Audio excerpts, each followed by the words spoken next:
سأقصد هاي سومالان وحي وجهيس دورشو يعني إني دورشو قش ninkan waxa uu dambeysay 1967 inuu doorasho wadankiisa laga sameeyo dowladda Soomaaliya isaga ayaana wuxuu nooga sheekeynayaa doorasho aan dhageysan شو أيوة جهزت موسى نوع كم دي أهم مشاريعين تترتمية أوكي هذا مرة هالك تاجنت هاي حاجة أي نوع نساء وحلي هذا حلكي وهي يعني وقت حلكي زو استوى ولا ما هذا يعني وانين دورش الديار وانو دورش قالنا روا أوكي مرة حاجة تاجنت هاي موسى دجال شخصي وقال ده حي مشري لكن وحان فريمها وقدر يجرح واي إنه مدحوينها حد مدحوينا معها ومشارع ورجع نسمع فرست مهم واي أو يعني ما أنت حكومة ديسو حدي حتى أقول ده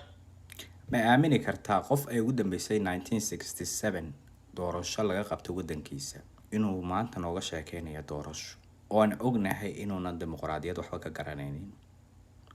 inuuna kaar codayn uunan haysan inuu presidential debate aanan haysan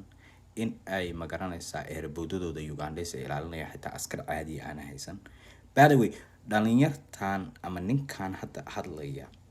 guriga uu ka soo kacay buuna xitaa xaquuq ku haysan waalidkiisa haduu hadal ku soo celiyo waa waalid caasiya taal goornaya ma garata qofka waqooyi ku noolna ma garanaysaa marka uu waalidkiis uu la hadlo odagana markuu qaaliyo aabadena gala goobaalaleeya ya laakiin sidaas ayaa dimuqraadiyadda Soomaaliland ugu weynti ninkaana waxa weeye waalidkii baana codayn aabihii baana codayn ayidii baana codayn baa laga yaabaa isaga weligii ma codaynin wuxuuna rabaa inuu doorasho nooga sheekeeyo waan dhaqaaqi waayaa carar bala taagaya bood markaas waxa focus doorasho anaga sida doorashada waa ina markaas waxa la ka dhiga xarif tiiba talyaana fooqa tiiba talyaan ya adon fooqa la adon alo lagu haystaa markaas arabta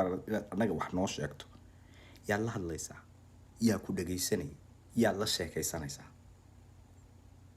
دليلو أما أن إلى هذا الواحد نسي وقت يكون تسمى هيسته يعني واحد كوجر تهدورش أوكي نين كرجع أنا مركو دجال كوجرو دبضل المندو موسى وحنا له الجيران فرينتي مركا سيد عادة أهيد إنت هذا يقال يا بدك بالله كأني من ملاين القارئ يقصو قبل السلام عليكم ورحمة الله وبركاته.